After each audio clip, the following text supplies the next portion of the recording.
conquête de la souveraineté passe avant tout par l'exploitation des ressources nationales au profit de nos populations.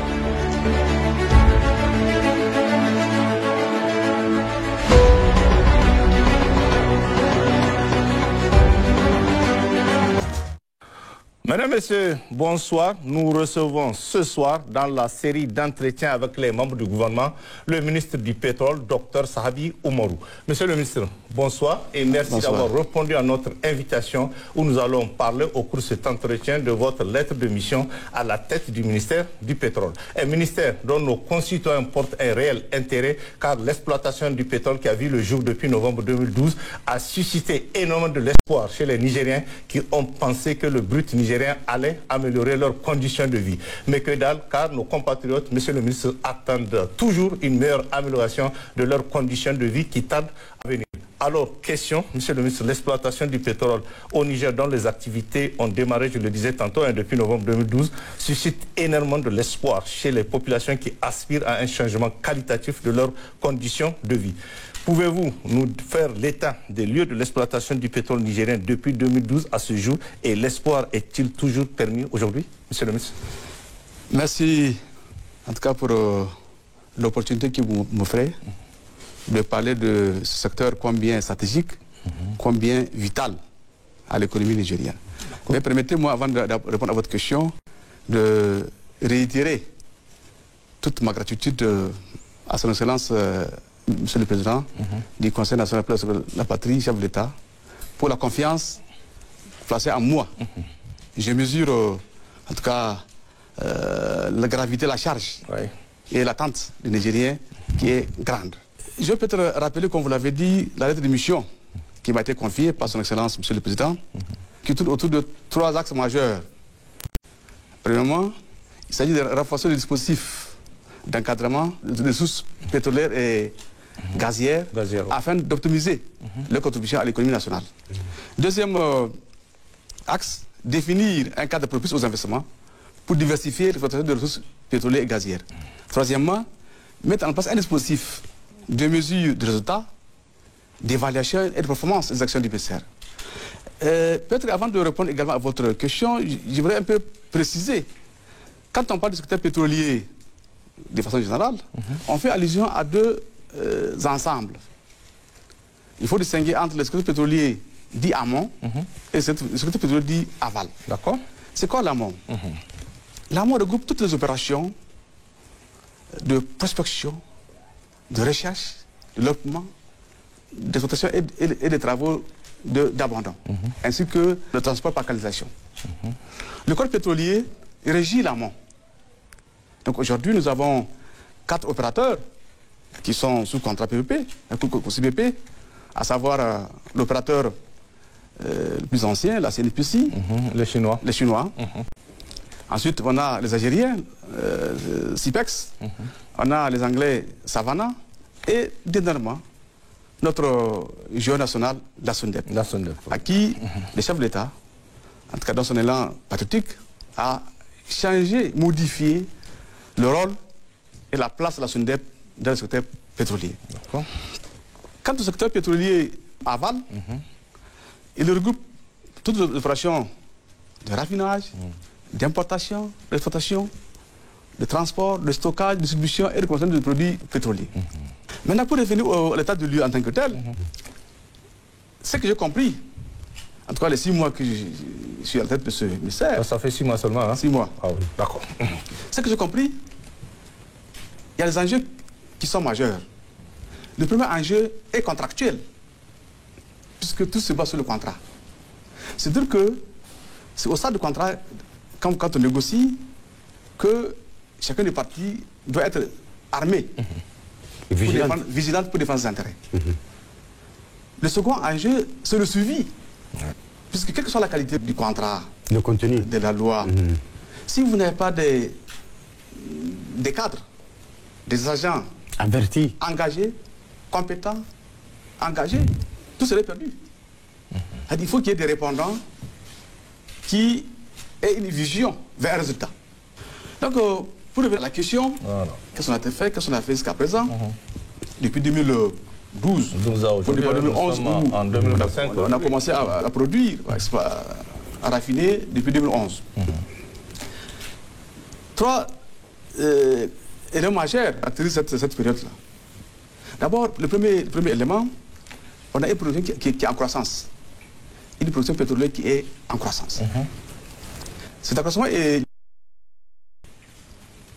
entre autres, l'exploitation du gisement, 112 gisements, par le consortium État du Niger. 112 gisements. Mais de manière progressive, quoi. 112 gisements. Par le consortium composé de la CNPC, d'OPIC et d'État du Niger. Voilà un peu le premier facteur qui explique un peu l'accroissement de la production. Ensuite, on a un pipeline export d'une distance de 950 km. Ouais, 1950 km. De 1980. Bien sûr. 1980, c'est à terre. Il y a 30 km en mer. D'accord. Ça, c'est en terre et en mer. Ensuite, on a un pipeline domestique qui relie Goumeri à la Soraz, de 462,5 km. Voilà un peu le premier facteur qui explique un peu la production du pétrole au Niger. Les 15% que le Niger a dans ce partage de contrat, est-ce que c'est justifié objectivement ou bien il y a eu un souci au niveau des négociations? Il faut dire que le code pétrolier a prévu que l'État du Niger pouvait être porté à 20%. C'est-à-dire, comme je dis, il y a les trois actionnaires. Au départ, il y avait deux actionnaires. L'État du Niger, la CNPC. Donc après, le Taïwanais est entré dans le capital. Donc aujourd'hui, le Niger a 15%. Il est porté à 15%. Okay. Il aurait pu être porté à 20%. Et on va revenir sur... Susceptible d'évoluer. Oui, les 15% pouvaient un peu renégocier, que ce soit à 20%. Ça peut aller au-delà de 20%. Okay. Mais actuellement, les deux, 15%. Ils sont portés. Voilà un peu la situation. Pour ce qui est de ce premier aspect. Le deuxième aspect, c'est la mise en place d'un cadre législatif, réglementaire et contractuel attractif. Puisque, comme vous le savez, depuis 2007, on avait un premier code pétrolier de 2007. Ensuite, en 2017, il y a un nouveau code qui est beaucoup plus attractif, qui confère aux titulaires une durée de 25 ans minimum pour exploiter, 10 ans pour des recherches. On a prévu l'arbitrage, il y a beaucoup de réseaux. Bref, en tout cas, on a tout un ensemble de cadres qui permettent ou qui encouragent ou qui incitent les investisseurs à venir investir dans le secteur pétrolier au Niger. Le troisième facteur, c'est qu'il faut dire que le Niger regorge de longues potentialités pétrolières. Nous avons beaucoup de potentialités. Notre sous-sol regorge de beaucoup de potentialités. Pour ne pas dire 80% de notre sous-sol. Des potentialités mises en évidence. Mises en évidence. Pratiquement 80% de notre sous-sol est recouvert de sédiments. Deux grands bassins sédimentaires. Le premier bassin, qui est le bassin oriental, le bassin du Tchad et du Djado. Le deuxième bassin, c'est le bassin occidental, le bassin du Lumanding. Et maintenant, on exploite quoi? Combien? Voilà. Donc aujourd'hui, nous avons 4 opérateurs, comme vous l'avez dit. La CNPC, le consortium CNPC Niger OPIC, il y a Savannah, CIPEX et la SUNDEP. Donc aujourd'hui, en termes d'exploitation, c'est seulement la CNPC qui est en train d'exploiter. En revanche, les autres sont à la phase de recherche. Voilà. Les défis sont multiples. Le premier défi qu'on doit relever, c'est le faible taux du contenu local. Un faible taux du contenu local. C'est-à-dire? Voilà une manne pétrolière, une richesse que Dieu nous a donnée, mais que dans les faits, nous en profitons peu. Évidemment. D'abord, en termes de retombées pour le budget national. Deuxièmement, en termes d'employabilité des Nigériens, en termes d'emploi décent pour les Nigériens, et en termes de prestations pour les entreprises nigériennes. Donc, en somme, c'est vrai que l'activité nous rapporte de l'argent, mais on aurait dû avoir plus. Et comme vous l'avez dit, les Nigériens avaient fondé beaucoup d'espoir. Ah, ils ont fondé beaucoup d'espoir. C'est-à-dire, il y a un paradoxe. Ouais. Qui est là? Nous sommes un pays pétrolier, nous produisons du pétrole, mais hélas, dans les faits, ça n'a pas modifié fondamentalement notre situation. Monsieur, pourquoi ça n'a pas modifié cette situation et où passe cet argent? Parce qu'il y a de l'argent dedans. Oui. Voilà, où passe cet argent? Voilà. Conformément au contrat, quand on produit un baril, quelle est la part du Niger? Le premier revenu qu'il faut enlever, c'est ce qu'on appelle la redevance ad valorem, qui est 12,5%. La redevance ad valorem, qui est 12,5%. Ensuite, les 70% sont destinés à la cost oil, au paiement, au remboursement des coûts pétroliers engagés par l'opérateur de la phase de la prospection, aux recherches, développement, exploitation. 70%. Les cost oil, qui sont des coûts pétroliers récupérables. Ensuite, il reste 30%. De 30%, l'État du Niger enlève 40%, ce qu'on appelle la taxe oil. La taxe oil. Les 30% qui restent là, il est déjà à 30%. Et dans les 60% des 30%, le Niger à 15% en tant que co-titulaire. Voilà un peu de manière ramassée ce que rapporte à l'État du Niger un baril. C'est trop technique pour la compréhension de nos téléspectateurs, ce que vous venez d'expliquer, monsieur le ministre. Autrement dit, voilà. Autrement dit, quand on produit un baril, le Niger gagne combien? Donc quand on est porté, on a 25,36%. 25,36% de la production, quoi. Du baril, quoi. Alors que quand on n'est pas porté, ça fait 34,55%. En termes du brut, en termes du baril qui est produit. Pourquoi? Voilà. Dans le cadre de la gestion pétrolière, les trois actionnaires, à savoir, comme je le disais, l'État du Niger, OPIC, les CNPC, il y a un contrat d'association en vertu duquel les autres trois parties mandatent ou délèguent, désignent un opérateur pour agir à leur nom et pour leur compte, la CNPC. Or, il se trouve que, à l'épreuve des faits, on s'est rendu compte qu'il y a beaucoup de dépenses. Le rapport d'audit le rappelle assez souvent. Il y a beaucoup de dépenses que l'opérateur considère à tort comme des coûts pétroliers récupérables, mais qui ne le sont pas. Le cost réel, comme je l'ai expliqué, les coûts destinés au remboursement des investissements d'exploitation, c'est ça qui impacte négativement sur notre quote-part. Il y a beaucoup de dépenses artificielles, il y a beaucoup de facturation, il y a beaucoup de... bref, ça impacte négativement sur notre part. D'accord. À quand peut-on espérer vraiment l'appropriation par le Niger de cette raffinerie? On parle de délai de remboursement. La raffinerie? Oui, la raffinerie. Voilà. En tout cas, aujourd'hui, le coût est de 895 millions de dollars. Sur lesquels aujourd'hui, il reste à rembourser 57 milliards de francs CFA. Donc cette année, ça multiplie, ils vont rembourser 57 milliards. Donc il va rester que 50 milliards à rembourser. Arrêtez ici, la CNPC a une double qualité. Actionnaire majoritaire et créancier. En même temps. C'est 60-40. L'État du Niger est actionnaire à hauteur de 40%. Donc nous sommes actionnaires majoritaires. Tout récemment, ce que vous l'avez remarqué, j'étais à la SORAS. En octobre dernier, j'ai participé à l'AG de la SORAS. Justement, au niveau parmi les points que nous avons demandé, enfin, inscrits à l'ordre du jour de cette Assemblée générale, c'est d'abord la grille salariale. La grille salariale. Et ensuite, le plan pour nigériser les postes. Donc là, j'avais instruit le DG pour soumettre au conseil d'administration une grille uniformisée de salaire. Voilà un point commun à tous les opérateurs.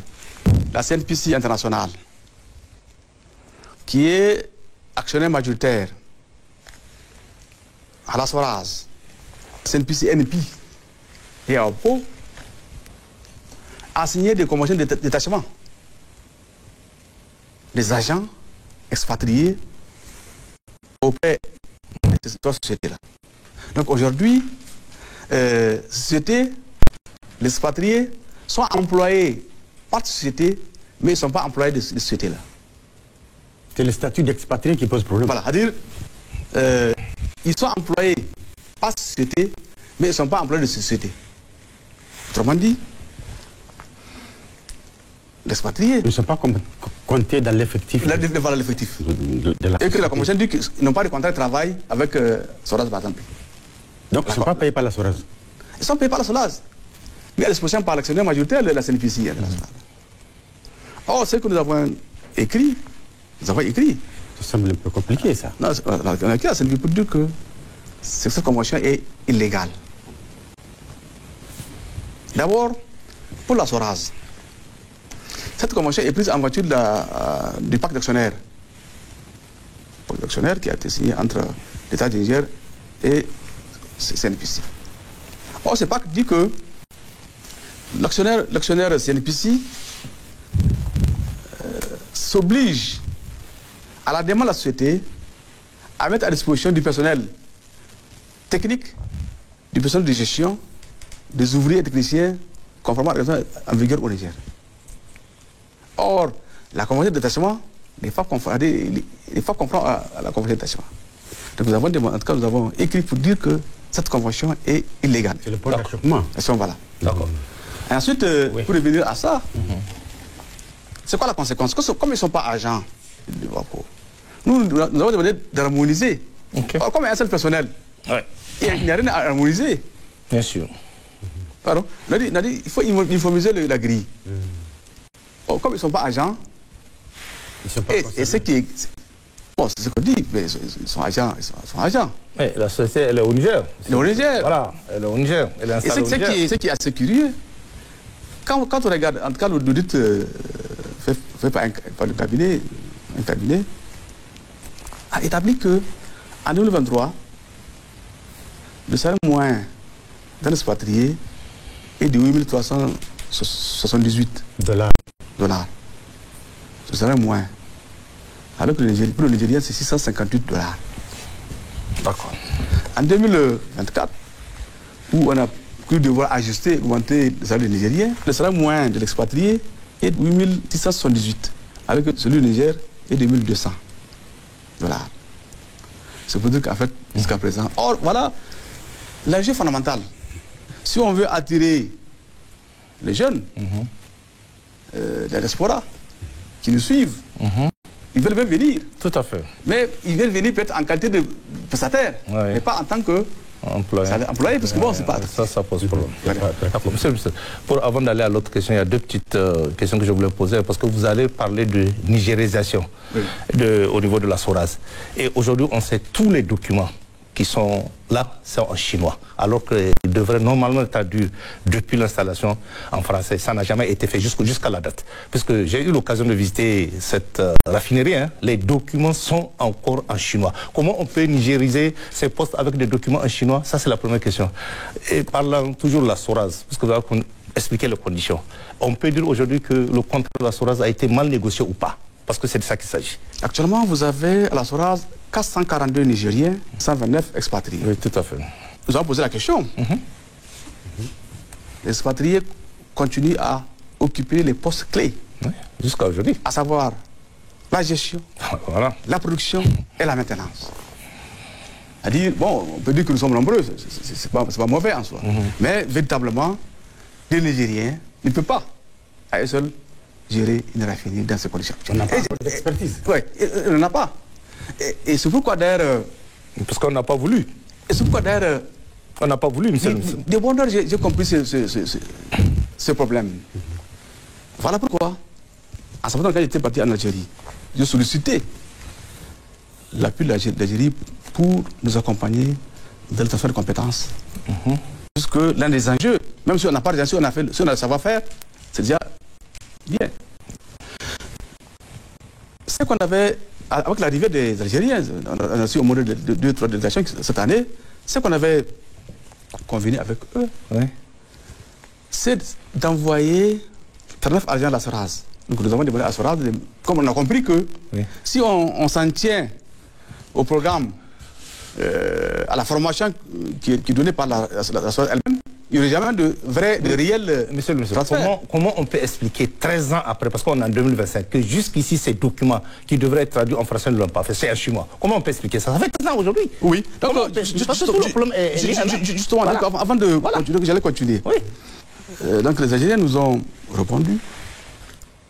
Sur les 39 postes, les 23 n'ont pas de profil. Parce qu'en réalité, c'est vrai que nous sommes un peu en partie de sable. Hein. C'est-à-dire le recrutement n'est pas fait sur des bases de compétences. Qu'est-ce qu'il faut faire?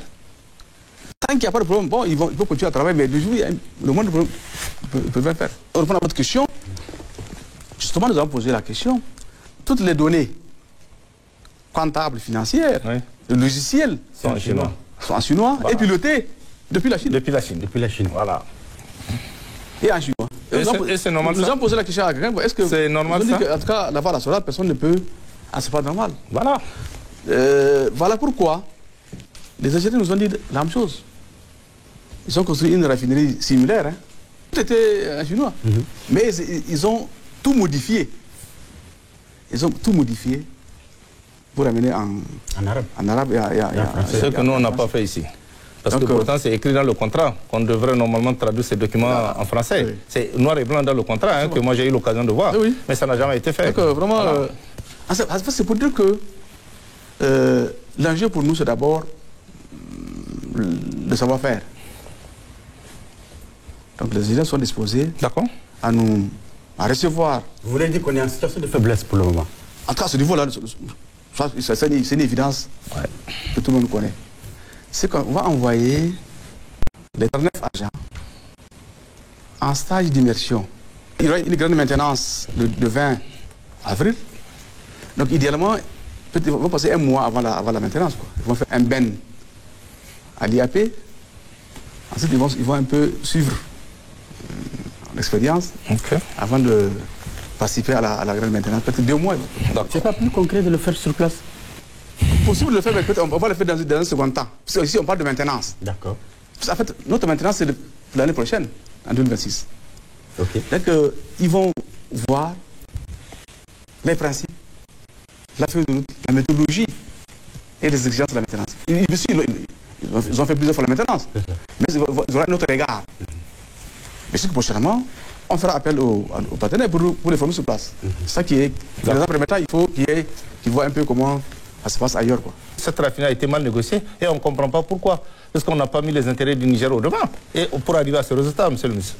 Peut-être c'est après coup qu'on découvre. Voilà. Oui. Mais ça a été fait sciemment, selon vous? C'est fait sciemment? C'est pour préserver certains intérêts, c'est ça? Peut-être que, initialement, on peut dire que nous étions des profanes. Voilà. Bon. Peut-être avec un recul. D'accord. Mais il faut reconnaître que le montant a varié. Bon, c'est pour dire que le montant a varié. Mais aujourd'hui, comme je l'avais dit, le montant définitif est de 895, 890, 80 millions de dollars. Et qu'on a remboursé, il reste 50 milliards à rembourser. Oui, tout à fait. Cette année, on va rembourser 7 milliards. Il va rester 50 milliards. D'accord. Voilà. Pour rester dans cette même logique, monsieur le ministre, qu'est-ce qui explique la rétro-pédalage par rapport au contrat de l'exploitation ou de l'usine pétrochimique de Dosso? En vérité, peut-être il y a eu une mauvaise communication. Le projet de la raffinerie de Dosso, qui est un des projets quand même emblématiques, pour diversifier l'approvisionnement, la disponibilité des produits raffinés à la fois aux Nigériens et aux pays amis. En fait, ce projet, comme je l'ai dit, il y a une mauvaise communication. Pourquoi on a fait affaire aux Algériens? Puisqu'on s'est rendu compte que le pilotage de la raffinerie elle-même, le projet, son montage, sa conduite, exige beaucoup de recul et de compétences. Peut-être que à l'antenne qu'on n'a pas. Donc voilà pourquoi nous avons demandé le secours aux Algériens pour nous aider en termes d'expertise. C'est important parce que initialement, ce que vous l'avez remarqué, le modèle initial c'était une raffinerie modulaire. Quand on est sorti, quand on était parti en Inde, et à l'arrivée des Algériens, nous ont dit que ça c'est pas un bon modèle. C'est pas un bon modèle. C'est pas un bon modèle. Donc la raffinerie modulaire est conçue pour des petites réserves qui se puissent mettre en 1 an, 2 ans et qu'on peut démonter. Donc c'est pas adapté au projet structurant qui est le nôtre. Ils vont nous aider, nous personnes publiques, nous État, pour le montage du même. Lorsque l'étude de faisabilité sera élaborée, qu'ils ne soient capables quand même d'analyser, que nous puissions être capables de poser des bonnes questions. Voilà pourquoi on a fait appel aux Algériens. Et ensuite, à mon arrivée, je me suis rendu compte que le MELEC de Niger n'a pas une analyse indépendante par rapport à celle du partenaire. Donc voilà pourquoi, dès mon arrivée, on a envoyé le brut dans un laboratoire algérien et aujourd'hui on a des résultats sur la qualité du MELEC. Et c'est une bonne nouvelle. Nous avons un bon produit, moins soufré, et avec lequel on peut raffiner tout ce qu'on veut. Sur la raffinerie elle-même, donc comme vous le savez, nous avons signé un MOU avec l'entreprise Zimar. Le Zimar, voilà, pour parler de Zimar. Voilà. C'est quoi l'objet du MOU? Zimar va d'abord élaborer une étude de faisabilité. Cette étude de faisabilité doit être soumise aux services compétents de l'État qui vont évaluer. D'accord. Voilà. Après, si l'État estime que les éléments sont convaincants, les garanties de financement sont données, on va au contrat avec Zimar. D'accord. Pour le moment, en fait, nous n'avons pas de contrat avec Zimar. C'est pas un contrat, on n'a pas signé un contrat avec Zimar. C'est quoi, non? Il faut préciser. C'est quoi, non? Puisqu'on a vu la cérémonie où vous étiez oui, en fait, c'était la table c'était un MOU. Voilà. C'était un MOU, quoi. Qui engage le Niger? Non, mais il n'est pas engageant. Les MOU, c'est clair, hein? Il n'est pas engageant. Ok. À tout moment, chacune partie peut se délier sans dommage, sans garantie. C'est pas un contrat, on n'a pas signé de contrat. Ok, c'est une précision très importante à donner. D'accord. C'est ça la réalité. Hein? Non, on est d'accord, parce qu'on pensait comme par le passé, les gens se précipitent sans vérifier pour signer un contrat et on sait c'est quoi les dessous de ce contrat. En réalité, ce qui ici, ce qu'on perdrait ici, c'est le temps. Il n'y a pas de garantie. Hein? Et c'est clair qu'à tout moment, chacune partie peut se délier sans dommage, sans recours. Okay. Zimar a fini l'étude de terrain. Donc la phase terrain, les travaux sismiques, géophysiques, hydrauliques, topographiques. Donc maintenant, il reste la faisabilité financière. Et ensuite, il y a un autre défi d'ailleurs, peut-être que très souvent les gens oublient. Nous voulons, pour qu'il y ait une raffinerie, il faut qu'il y ait du brut à raffiner. Or, ce brut-là, bien sûr que nous ne comptons pas sur notre quote-part du brut pour le raffinage. Nous espérons que la SONDEP va développer tout à fait et produire. Jusqu'au jour où SONDEP aura produit, nous serons obligés d'utiliser notre quote-part du brut du MELEC. Or, ça veut dire quoi? Ça veut dire que nous allons approcher nos partenaires pour discuter avec eux sur les conditions et les modalités de mise à disposition de notre quote-part du brut à la raffinerie. Donc nous avons mis en place un comité qui a réfléchi déjà sur les implications contractuelles, juridiques et économiques. Puisque le contrat pipeline, on s'est entendu avec CNPC pour acheminer notre quote-part. Donc aujourd'hui, si demain on décide de récupérer notre part à Dosso, quel serait le sort, la rentabilité du contrat initial? Le moment venu, on va approcher le partenaire pour demander, voilà, nous allons utiliser notre quote-part pour raffiner. C'est bien dit, monsieur Ousmane. On va... La conquête de la souveraineté passe avant tout par l'exploitation des ressources nationales au profit de nos populations.